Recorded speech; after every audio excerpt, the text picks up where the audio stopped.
Христос што ни даде и така натака. Он тргнува на тој пат во една експедиција за да си го види својот народ. И вчера она што го видов со ханзите кои дојдоа и они раскажуваа како беа дочекани низ Македонија и така како срдачно на сите места и тоа. Јас одма се сетив на она што Александар го доживеел на патот од Македонија од Пела, која тргнал, која идел во тие места да си ги види своите македонци, својот народ да го види, да се представи пред нив. И тоа ме посети на него, на неговото патување. Овие го сега после 23 века го доживеа истото чувство како што го доживеа и Александар Македонски. Така да ние, слушајќи тие раскази нивни, Александар кога тргна на тој пат, он стигнал до сите, наравно дека сите македонци не го дочекувале. Некои били и против. Денеска имаме за секоја работа плюс и минус, што ви кажа. Едни се за, едни против, нели? Така да и тогаш не го прифаќале Александар и доаѓало до војни. Треба да се знае исто митологијата, да се знае дека Македон е едниот син на Зевс и Персе е другиот син, од кои едните се македонци, другите се персијанци, фактички се браќа по род и така. Така да Александар кога отишол, тој стигнал до Индија и го обединил светот. Со тоа ги обединил и македонците. Пошто сега би прешол на книгиве малце што ги пишував. Така да, ваша преокупација, значи... Важно дека ханзите нема никаков сомневање дека тие не се македонци. Ние сме од иста крв. И ние ќе гледаме тоа да го сочуваме и да соработуваме со нив, да ги помогнеме, они со нас да соработуваат. Јас им предложив да напишат една книга за патувањето нивно, кога се надевам дека ќе биде еден бестселер за Македонија, дека сите ќе читаат. Оти тоа е многу интересантно. Они како тоа го доживеле. Да, тоа ќе биде многу интересантно. Сега јас би сакал да кажам уште нешто дека овие сите проучувања, читања, 15 години нон-стоп се занимавам со Македонија. Значи, што беше поводот? Кога беше моментот кога се заинтригиравте за нашите антички корени? Што е она што допре до вас? Сега ќе ви кажам како тоа се почнало. Кога 1991 година Македонија се осамостали, грците почна да не негираат и почна да прават проблеми со Македонија. Јас, како едно момче кое е родено во Беломорска Македонија, во село Пъпли, бев протеран од моето огниште со мојата мајка. Татко ми загина на планината Грамос и ние бевме избегани во Албанија. Од Албанија се најдовме во Полска. Од тамо после 10 години, 58 се вративме во Македонија, во Скопје, а 68 веќе заминав за Германија. Јас само 10 години сум живеел во Македонија.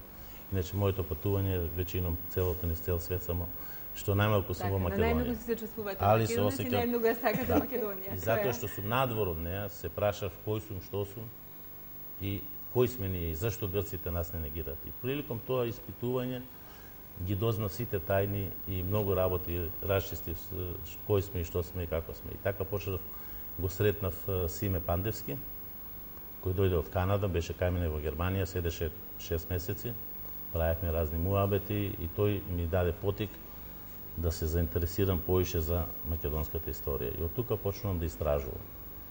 И тој беше моторот кој ми даде сила да јас двигател. Да, што јас сега почнав и да пишувам книги и така.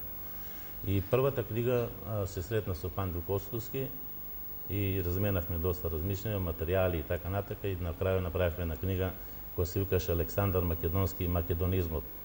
Тој збор македонизам е тогаш и прв пат во историјата на Македонија запишан. Таков збор не постоеше. Така да ние го ведовме македонизмот затоа што тоа си е правото и место на тој збор во Македонија. И ние напишеме Александар Македонски, која беше многу добра книга и која многу луѓе ја бараат и ја читаат. После тоа имав среќа да се запознам со госпоѓата Ангелина Маркус и со незе можам да кажам дека е една од најврвните македонки. Вистинска. Да, вистинска македонка, таа е Клеопатра. И книгата ја пишувам Клеопатра после тоа пошто имав за Александар, имав за Филип и сега требаше да се крајот да се види до кај се нашите македонски династии и почнав за Клеопатра да пишувам и мислам дека напишав една добра книга со која е многу за прв пат се покажани царските лози тука, кои биле низ целото царство, за да се разбери кои се македонците и што се.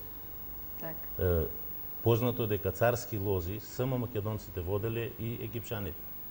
Други царски лози нема, другите се изфалсифицирани, некои се уфрлуваат на сила во историјата, меѓутоа царските лози се гледаат секаде ги има македонските.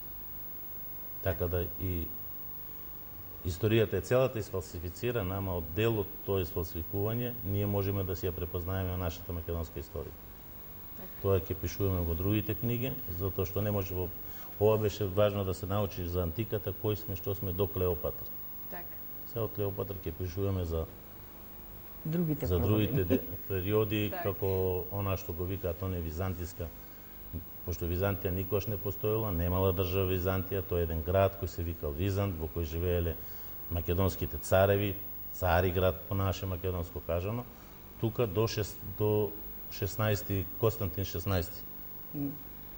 Константин 14. 14 ствари, да. Убиен од турците. Да, тој до 1453 година владеат македонците во цела Турција, во цела Југославија, така наречена, и во дел од Италија, Сицилија и така. До тогаш се е под македонска контрола. И ние денеска треба да прашаме овие што не лажат. Како се викаат местата во Турција да одиме? Има, јас ги знам кои места се и како се вика, тоа се чита, ама тие целата топономија е променија, кој што променија во Грција, кој што променија и во Албанија. Каде год ќе копнете вие во земја, не излегуваат артефакти било какви од било кој некои си племења што тие кажуваат, тие не постојат, излегуваат само македонски артефакти. Нема друг. Така древните корени, новие простори се на сите простори нема од Шпанија до Индија се македонски. Нема друг народ. И македонците се тепале меѓу себе, пошто немало со кого друг. Така и да царевите наши. Династички. Да, и царевите наши се тепале меѓу себе за превласт и за кој да го поседува телото на Александар Македонски. Водели војни за тоа. За гробот, кај да го стават. И тоа било масовно, луѓето македонците иделе тамо да го видат. Илјадници се собираат. Од денеска што имаме пример во Мека, кој ќе се соберат овие кои кидат на нивниот гроб на Мухамед. Така било и за Александар. Истото. Не било ништо друго. И затоа тие воделе дури војни кои да го земи за превласт. Така, и каде денеска според тебе ви пишени податоци, каде се наоѓа гробот на Александар Македонски? Гробот на Александар нема никош да го најдат.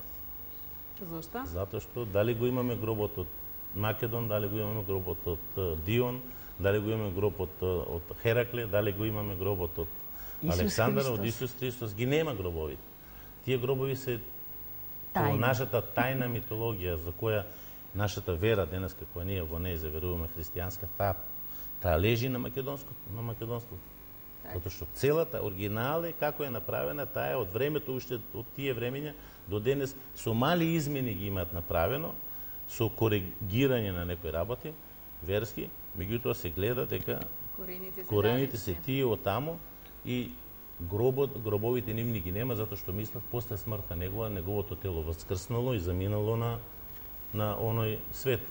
И така имаме слика од Александар Македонски во Торонто, таму во катедралата, вонатре го има како птици го носат, Божји птици го носат Александар во небото.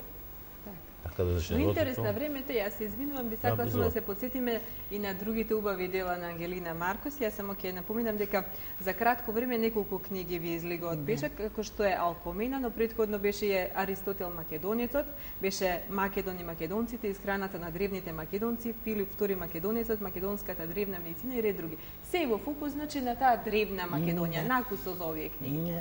Прашањето за книгите кај мене иде лесно и брзо заради тоа што цела таа материја, јас темелно ја познавам целиот мој живот, како во дремење да го поминав, јас ги складирав во мојата свест. Сите тие податоци сега е многу лесно да се излечат во еден континуитет и на еден филозофски начин да се обединат, да се види како тие едно со друго. Ако има цареви, царевите имат палати,